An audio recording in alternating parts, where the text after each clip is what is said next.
All right, so here we go. We're already on fourth, and I don't really want this to go much beyond an hour and 15 minutes. So there might be two more. So sorry. In the future, I'm going to script these things so that they go real quick. Claude Monet's Impression Sunrise. One thing that Gompertz gets wrong in his book, and there's really just a few little like incidental facts that he doesn't do right, is he kind of tells the story of where the name Impressionism comes from, as though it was pulled out of thin air by a reporter. And he doesn't give enough credit to the fact that Claude Monet titled this work Impression, Sunrise, because it was an impression of the sun rising.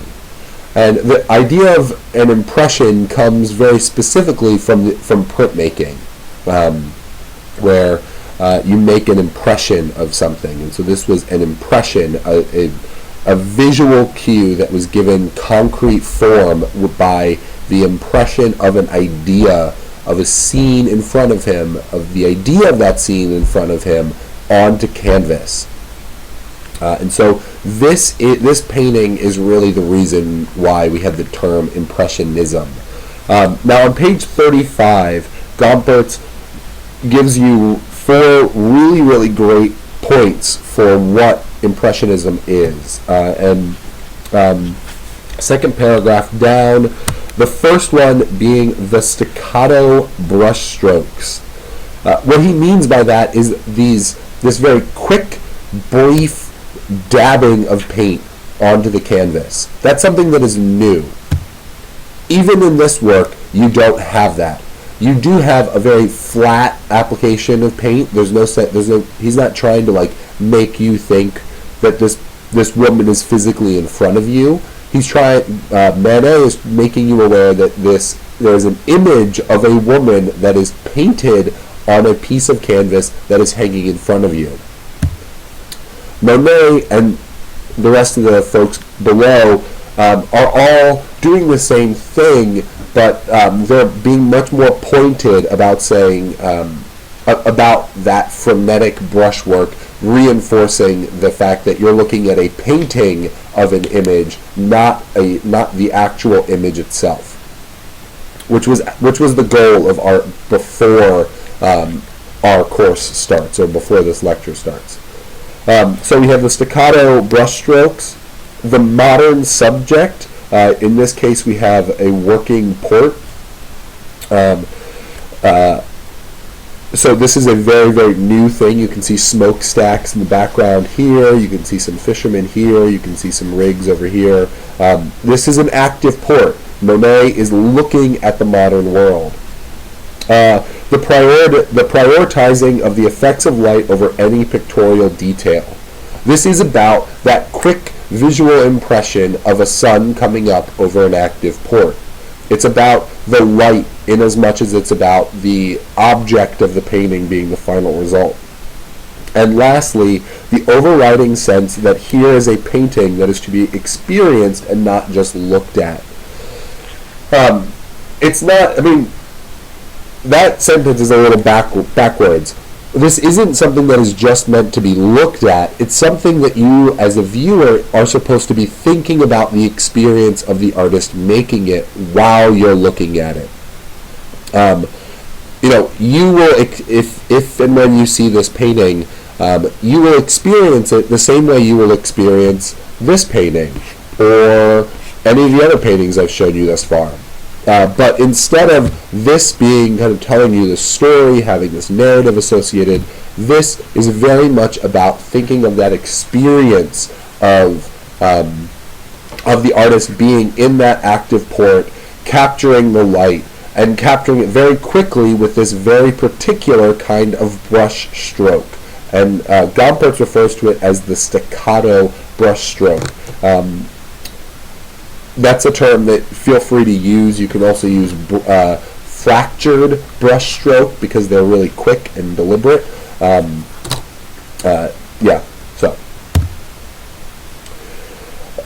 This work hangs in the Metropolitan Museum of Art, Le Grand Noyer. This is a popular swimming hole, actually like accessible from downtown Paris. So this was very, very popular, both for the Impressionists, but also their quote unquote set, the group of people that identify with similar tendencies. One of the things that I always want to convey when I teach Impressionism is the fact that I'm basically teaching you about mid-19th century hipsters.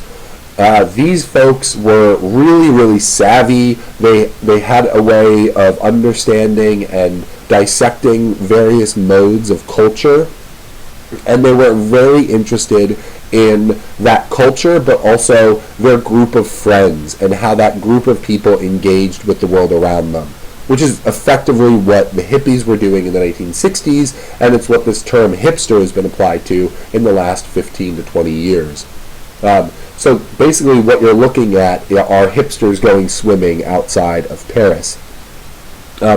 Now, if you look in the background and the way that the landscape is depicted, you can get a sense of, in this representation of this painting, of that staccato brushwork. The water of this painting, when you see it in person, is much, much more broken. The brushwork is very fractured. It's very quick, very fast-paced, you know? But when it's digitally photographed, it actually comes across reading much more pictorially, much more rendered perfectly. So this is Monet's version of it.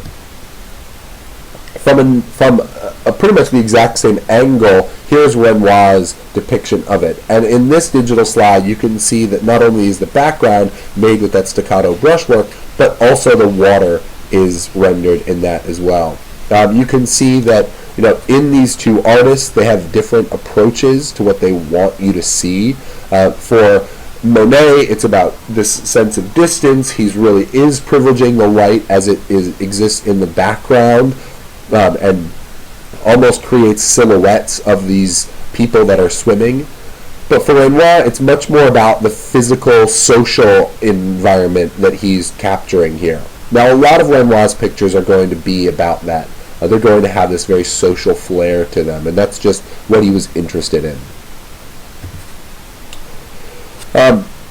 This gentleman, Paul Durand-Ruel, gets a little bit of mention in Gompert's text, and here is a very late painting by him, or of him by Renoir, and I'm just showing you this to kind of put a face with a name. This guy was the art dealer that met Monet and a few other Impressionists when they were all living in London during the Franco-Prussian, or rather, excuse me, during the end of the Franco-Prussian War and into the beginning of this very tumultuous thing called the Paris Commune. I'm not going to go into the Commune, but it was basically this, well, I will very briefly.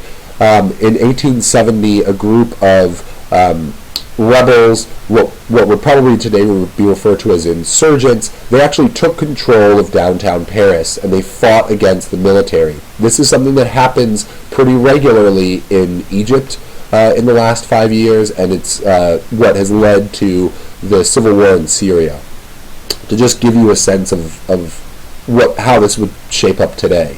So this group of rebels took Paris, and then they were pretty much, the rebellion was squashed by 1871.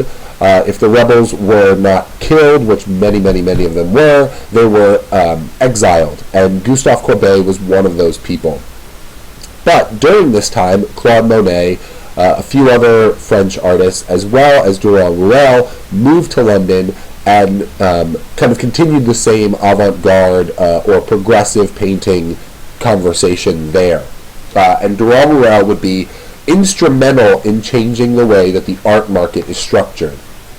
And Gompertz goes into this a little bit, but basically Durand-Ruel was giving money to the artists so that they could make new work, and then he would sell that new work that was already completed to a ready and willing customer, as opposed to that old way of doing things where the customer contacts the artist directly and commissions a work. You're seeing this flip in the way that people are engaging with the art market. Basically, supply and demand flip, and you have artists supplying and creating a demand, whereas before the patrons were creating the demand and creating the supply of work. 1874, 3 years after the Impressionists had their first exhibition at the photo studio of Felix Nadar, you have Edgar Degas making this work. Now, I just want to show you this work in color and to let you know that I think it's a very important Degas work, but I'm really interested to see, Gompertz gives a really good indication of how this work operates, the kind of that post that the dance instructor is standing on, and its correlation to this center node of the picture that all of the action is kind of spinning around, but instead of putting that pole in the dead center of the composition, it's off to the side. It's then doubled with this music stand here. We have one pole here, and then all of this activity kind of exists in the background. Degas is very, very influential because he changed how composition was handled. See, here he's cut off a certain portion of activity to heighten the drama and to charge the works. If we see a straight line or even a grid, our understanding is of order. But if we see diagonal lines, and even if it's a regularized diagonal line, we still think of it as disorder, as chaos. And so by emphasizing diagonal lines here and this line that kind of runs behind these young ladies, Degas is deliberately making the viewer feel slightly chaotic as they look at what is a rather typical and almost beautiful scene of young women preparing for a short informal recital. Here we have Carriage at the Races, again, and a very asymmetrical but influential composition. He's cut off one of the horses here by jamming this whole carriage, the title portion of this work, into the front corner. And so basically the viewers immediately go to this carriage and then begin to wander back the way that these horses have wandered back. One funny thing is looking at the way that these two running horses are rendered, and I'll talk about that in just a sec.